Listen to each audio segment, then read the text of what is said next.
no need then, Mr. McGowan, for you to reserve time. So please proceed. Thank you, Your Honors. Good morning. As you know, I represent Appellant Financial Pacific, which was a lien holder against the real property of the Tinsleys, and that lien was avoided pursuant to Bankruptcy Code Section 522F. I'm here, needless to say, because I want to correct a decision of the lower court that was incorrect. It's about an important decision related to the interplay between foreclosure proceedings and bankruptcy. It's not as surprising. It was a reasonable decision by Judge Clement, given how confusing these statutes can be. And he also did not have the benefit of a recent case which explained that the law changed between the time that the Hager case, which he relied upon in his decision, was passed and his decision last year. The In re Garcia clarified in footnote 20 that there was a change in the law. And specifically, the change was that a party that issued a notice of intent to bid could not only be a current tenant, but could also be a prospective resident. There was a one-digit change in the law that made all the difference, because the statute, Civil Code Section 2924HC, referred to a different statute, 2924M, that applied only to tenants at the time, current tenants at the time of the Hager decision, the decision upon which Judge Clement relied. And after that, as noted in Garcia, In re Garcia, footnote 20, they corrected it. I think it was a typo in the original, but in any case, the Hager decision upon which Judge Clement relied came to the conclusion that this special overbidding process could only be applied where there is either a bid or a notice of intent to bid by a current tenant, as opposed to a prospective resident.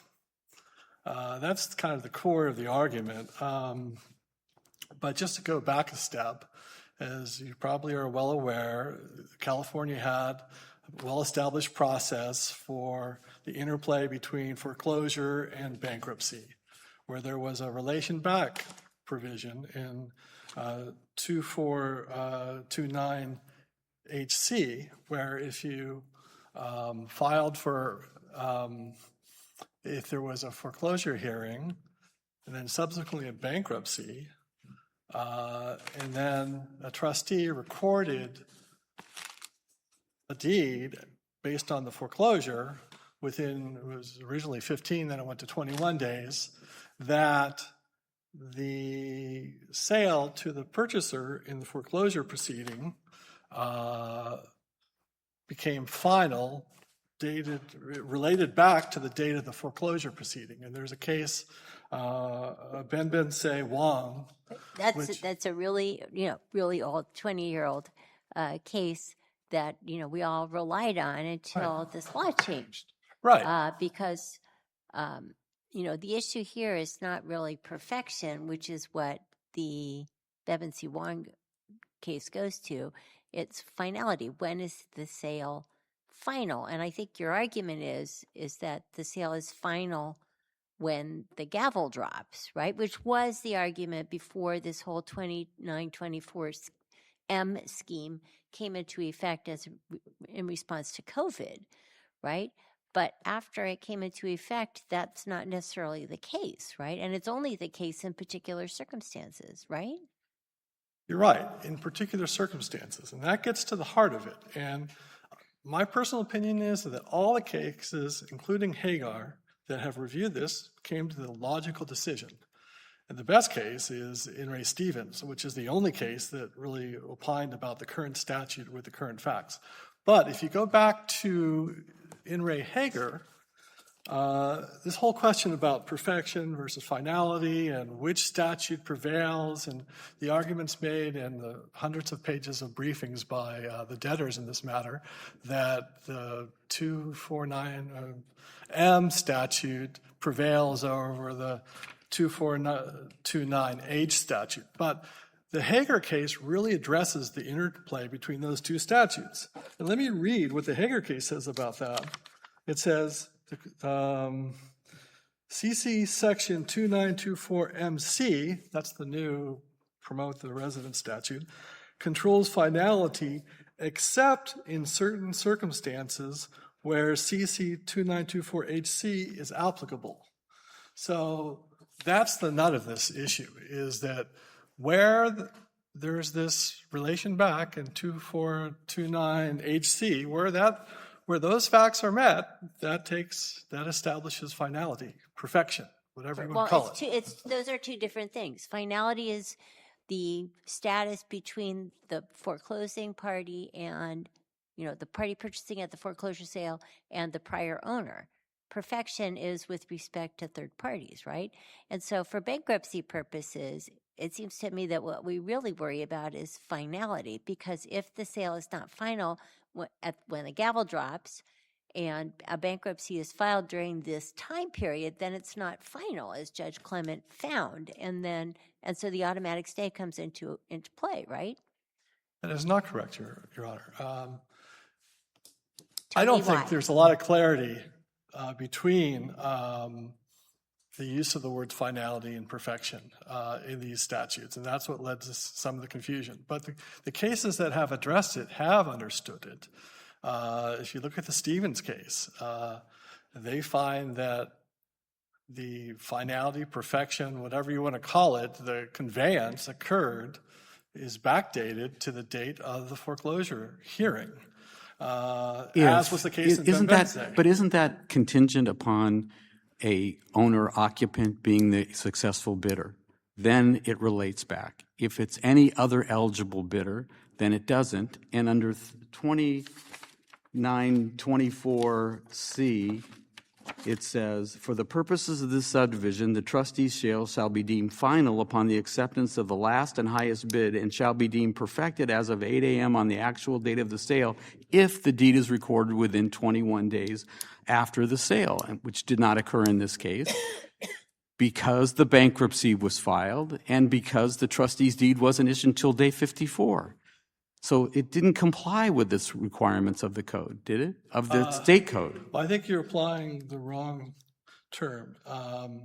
There is a provision that if it is a owner-occupant and they do submit an offer within 21 days, they are immediately the prevailing bidder.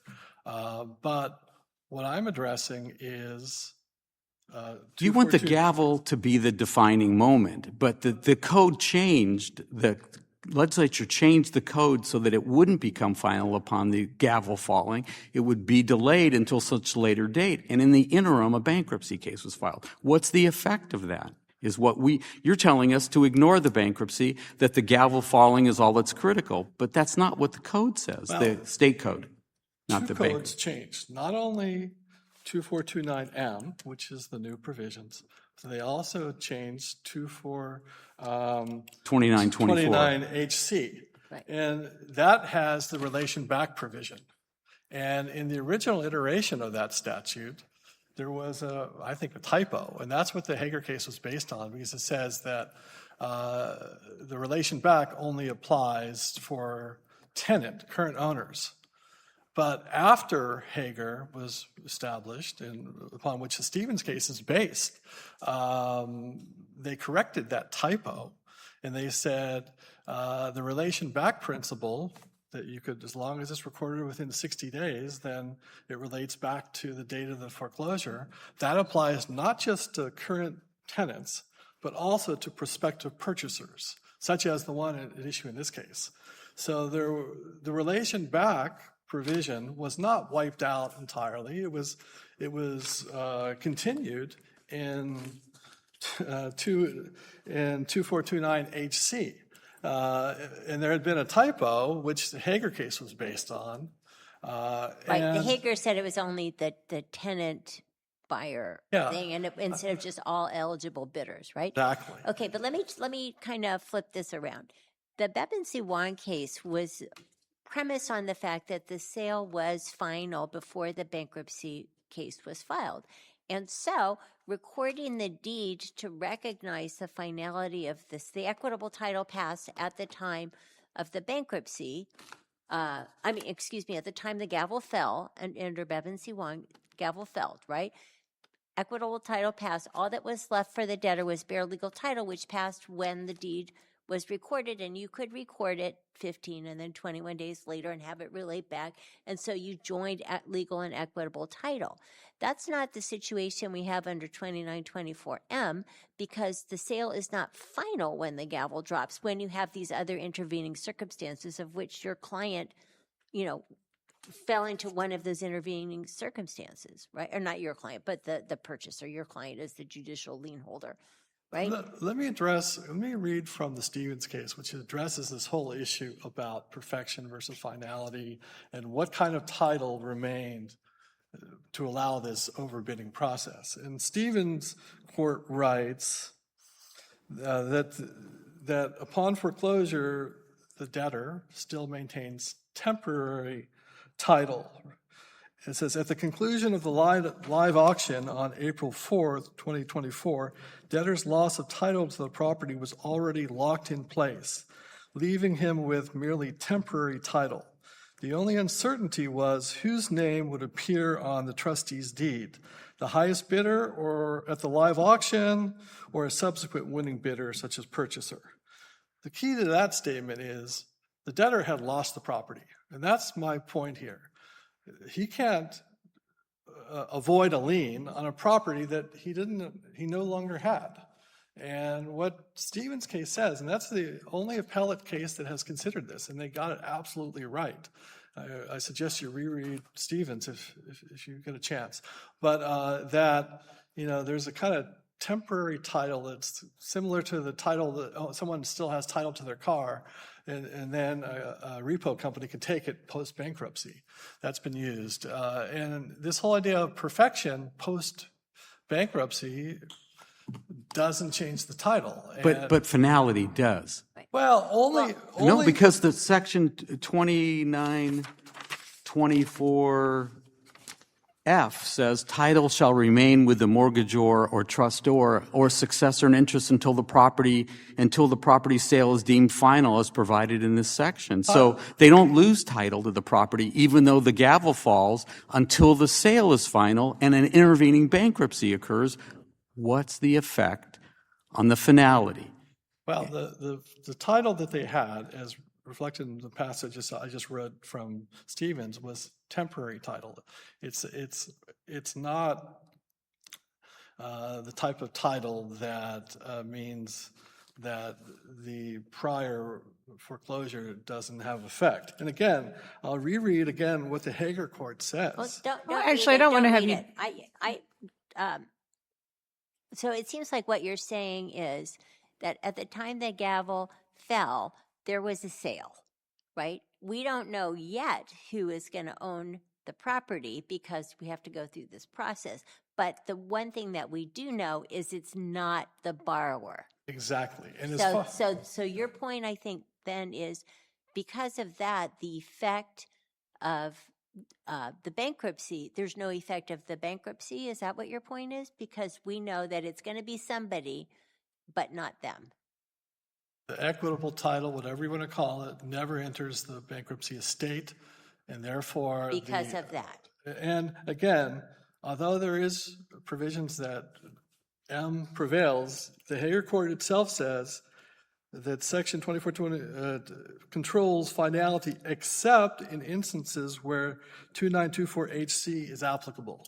So there's kind of a carve-out. You can say that there's all these finality provisions in 2924M, but the Hager case is very clear that where 2924HC applies, in that relation back provision in 2924HC determines finality, perfection, whatever you want to call it. So how do you distinguish Applegate, where the California Appellate Court said that under 2924M, for real property containing 1 to 4 residential units, which this is, a foreclosure sale will be deemed final at the conclusion of the public auction only if a prospective owner occupant is the last and highest bidder, which is not what we had here. I mean, the state appellate court has told us it has interpreted California law to say the only circumstance it's not final is when the owner occupant is the last bidder. We know that wasn't the situation here, so how can you say this is going to be final? How do you distinguish Applegate? Well, Applegate is a situation where a house in Mill Valley, there was a sale for $100 for a multi-million-dollar house. And what happened in Appleby is that the trustee canceled the foreclosure sale because it was ridiculous. $100 for $1.5 million house. And, you know, it's a non-bankruptcy case. Well, it's a question of state law. Shouldn't we defer to state courts on what they think state law means? Well, my reading of Applegate is that they cited it for the proposition that there's still some rights that the debtor and the trustee of the foreclosure proceedings has. Well, I'm not concerned about who cited it for what reason. I'm concerned about the fact that the state appellate court has told us that the only situation in which this is final is if you have a prospective owner occupant as the last and highest bidder. So if we decided anything else, how would I distinguish that? Well, I think you have to look at the particular facts of what was happening. And there are, even under the 2. So you're saying that's dicta? It wasn't a pronouncement of law in that case? I think you have to look at the facts. And there are several, under 2924M, there are several scenarios where the finality occurs.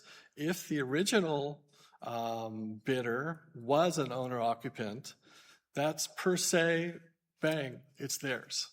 But the other provisions of 2924M deal with different situations and where there is this overbidding process. Right, and the state court has told us in Applegate, if any of those other situations happen, it's not final. So what basis would we have to say they were wrong when they said that? I don't think they were addressing a situation where there was a notice of intent to bid filed by a prospective resident, like our situation. In this situation, there never, I mean, the Applegate case, there never was a trustee deed filed. So 2429HC certainly doesn't come into play. The trustee, the foreclosure trustee in Applegate said, this is ridiculous, $100 for $1 million plus house. And he just said, we're not going to go forward with this sale. And so therefore, he never recorded the deed. Under 2429HC, there has to be a trustee's deed recorded. And because there never was anything recorded in Applegate, this possibility of this relation back doesn't come into play, and that's the distinction. All right. Well, we've gone way over your time. Well, thank you very much, Your Honors. Yeah, thank you for the argument. This matter will be submitted. Courtroom here. It is, isn't it? All right. And so that concludes our hearing, and so we're adjourned. Thank you. All rise. Court is adjourned.